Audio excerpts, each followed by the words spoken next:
जनाब deputy speaker साहब, जी बात करें जी। मैंने गुजारिश ये करना थी कि बड़ी बदकिस्मती है कि जो बेंगल साहब बात कर रहे थे, अगर हम उस साइड पे हों तो ये बात जब हम सुनते हैं तो हमें बड़ी हमदर्दी भी होती है, हमारे जज्बात जो हैं वो कुछ और तरह के नज़र आते हैं। और जब हम इस साइड पे होते हैं तो वही बातें हमें सुनने को तो मिलती हैं मगर हमारी तरजीहात और होती हैं। और जब तक ये सिलसिला चलता रहेगा, मैंगल साहब हों, सवाती साहब हों या कोई और हो, अगर सवात से बात उठेगी, कराची से उठेगी, तकलीफ पूरे पाकिस्तान को एक जैसा महसूस करना होगी। और बदकिस्मती है कि जो पावरफुल अदारे लोग जब अपने तहफ़्फ़ुज़ के लिए, अपनी तरजीहात के लिए आइन कानून में तरमीम करते हैं या इख्तियार लेते हैं, तो फिर हकीकी लीडरशिप और इख्तलाफ राय रखने वालों को बर्दाश्त नहीं किया जाता। और जब तक आप हकीकी नुमाइंदों को, इख्तलाफ राय रखने वालों को बर्दाश्त नहीं करेंगे, इससे भी मसाइल पैदा होंगे। और आज जो बात की जा रही है जनाब डिप्टी स्पीकर साहब, कि 2 नंबर बंदा बात करे या 4 नंबर, मगर बात कर रहा हो अवामी हकूक की, अवामी महरूमियों की, तो लोग उसको ना सिर्फ गौर से सुनते हैं बल्कि उसके साथ खड़े हो जाते हैं। उसकी वजह यह है कि वो समझते हैं कि हमारी आवाज उठाने वाला तो कोई आया, मगर जब तक आप दोनों लोगों को एक जैसा ट्रीट करेंगे, एक वो लोग हैं जो पाकिस्तान मुखालिफ कुव्वतों के आलाकार बनते हैं और हथियार उठाते हैं, एक वो लोग हैं जो अपनी महरूमियों का बार बार नॉक करते हैं और नस्ल दर नस्ल इंसाफ के लिए मारे मारे फिरते हैं, मगर कोई उनको इंसाफ देता नहीं है, उनकी महरूमियों पर मरहम नहीं रखता, उनको उठा लिया जाता है और वो अगर तज़किरा करें तो मार दिया जाता है। अगर इसका हल देखना है, इसका हल निकालना है, तो जनाबे डिप्टी स्पीकर साहब कोई मुश्किल तो नहीं है। हम बात कर रहे हैं कि 1950 से यह सिलसिला शुरू हुआ, तो भाई जब 73 का आइन बन गया तो आइन पर अमल अगर कर लिया जाए, और मैं यकीन से यह बात कह रहा हूं, अगर आप अपने मौजूदा आइन पर अमल सिर्फ कर दें तो 90% मामलात आपके, महरूमियां आपकी, वो बलोचिस्तान की हो, वो कराची के रहने वालों की हो, वो सवात वालों की हो या किसी और जगह की हो, 90% लोग आपसे उस दिन मुतमिन हो जाएंगे जिस दिन आप आइन पर अमल करेंगे। मगर होता क्या है, आप ये देखें, और ये बड़ी बदकिस्मती है कि जब हम गोद लेते हैं लोगों को, उनको पालते हैं, और जब वो जवान होते हैं तो फिर आपको डसते हैं, तो फिर आप नाम लेते हैं कि ये अल्ताफ हुसैन है, फिर आप नाम लेते हैं ये 70 साला बच्चा है, फिर आप नाम लेते हैं कि उस वक्त की बंगाली क़यादत जो है वो क्या मुतालबात कर रही है।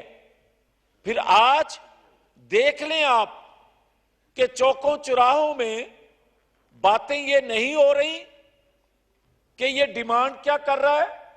और फिर अगर डिप्टी स्पीकर साहब आप बात करें कि बंद कमरों में जज और जर्नैल फैसले करते हैं, तो या आप माइक मेरा बंद कर देंगे या दोबारा बात करने का मौका नहीं देंगे। और जो चौकों चौराहों में बात करता है कि बंद कमरों में जज और जर्नैल फैसले करते हैं, किसी ने आज तक उससे पूछा? और जो वो बात ये कर रहा है कि बैकडोर चैनल चल रहे हैं, मेरे मुज़ाकरात हो रहे हैं, ये असेंबली आज पूछने में शायद हक बजानब हो, शायद कि वो बैकडोर चैनल है कौन सा, वो किससे मुज़ाकरात कर रहा है और क्यों कर रहा है और किस हैसियत में कर रहा है। बात तो सीधी सी है जो मैंगल साहब बात कर रहे हैं। आज मैंगल साहब बात करते हैं, कल वहां से हासिल बजिंजो साहब बात करते थे, अचकजई साहब बात करते थे, मुफ्ती महमूद बात करते थे, ये पीपल्स पार्टी वाले लोग बात करते थे, दावड़ साहब बात करते थे। भाई बात तो सीधी है कि दावड़ साहब को भी ये शिकवा है कि आइन पे अमल करो। ये क्या कहते हैं? अली वजीर अगर बात करता है तो अभी तक अंदर है और उससे 100 गुना आगे जाके 70 साला बच्चा इमरान खान बात कर रहा है, मगर उस पर कोई दहशतगर्दी का FIR हो जाए, गद्दारी की FIR हो जाए, 2 हफ्तों में उसको फारग कर दिया जाता है कि जनाब तू जरा थोड़ी जी नरम गुफ्तगू कर ले, लिहाजा से तेनू छड़ना चाहने हैं। मगर मेरे पे वही, एक सेकंड डिप्टी स्पीकर साहब, मेरे पे वही बात कहना जुर्म बन गया कि स्मैश कर दूंगा, स्मैश कर देंगे मरियम नवाज शरीफ को। मैंने सिर्फ इतना कहा कि इसको कटहरे में लेकर आए। मैं तो 2 साल से गद्दारी के मुकदमात भुगत रहा हूं, मैं तो 2 साल से दहशतगर्द हूं। और फिर मैंने 2 दिन पहले नहीं, 2 माह पहले उस 70 साला छोटे बच्चे के मैंने क्लिप सुनवाए कि ये आपके मजहब से भी खेल रहा है, लोगों के मजहबी जज्बात से खेल रहा है। फिर एक दहशतगर्दी का, गद्दारी का मुकदमा बना दिया गया और मैंने तो सिर्फ सुनवाए हैं। और जिसने कहा है मेरे पे अगर सुनवाने पे दहशतगर्दी का मुकदमा बन गया तो उसको तो फांसी दे देनी चाहिए, जिसने कहा है। मगर लाडला फिर लाडला है, यही मैंगल साहब कह रहे हैं, यही बात है हम सब की। आखिरी बात, ये बात हम सब की है। और मैं जो बात कह रहा हूं इस हाउस की बात नहीं कर रहा, मैं बात कर रहा हूं ये पाकिस्तानी कौम की आवाज बन चुकी है, ये पाकिस्तानी कौम बात कर रही है। पहले होता था कि हम वोट लेकर आते थे और कहा जाता था कि ये नुमाइंदा हाउस है। आज हम किन मजबूरियों की बिना पे वो बात खुलकर अगर नहीं कह रहे तो पूरी पाकिस्तानी कौम वो बात कर रही है। पूरी पाकिस्तानी कौम बात कर रही है कि आइन कानून की पासदारी करना हर एक पे लाजम है। तो फिर आज बाहर निकल के देखें, अगर किसी के जलसे बड़े हो रहे हैं वो अलग बात है कि आज भी उसका कोच उसको सहूलतकारी दे रहा है।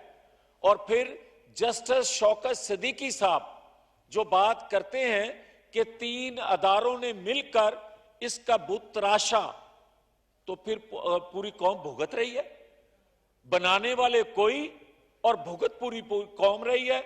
और उसकी सजा आप बलूचिस्तान वालों को दें, उसकी सजा कराची वालों को दें या किसी और को। और मैं ये कह रहा हूं हमें बड़ा एहतराम है, हर अदारे में बैठे शख्स का वजह हमारे भाई भतीजे बेटे होंगे, उनकी कुर्बानियां, अदारों की कुर्बानियां, हम सब उसके मोतरिफ हैं, मगर अदारों में बैठे लोगों से गलतियां क्यों नहीं हो सकती? और अगर करते हैं तो उनकी निशानदेही करना जुर्म कैसे बन गया? और अगर वो गलतियां अपनी का एतराफ कर लें, जिससे भी हो, तो हमारे लिए, हम तो फिर भी बड़े दिल के साथ, खुले दिल के साथ आगे बढ़ने को तैयार रहते हैं। यही सियासतदान शुक्रिया जी, इसलिए शुक्रिया बेहतर जी। होता है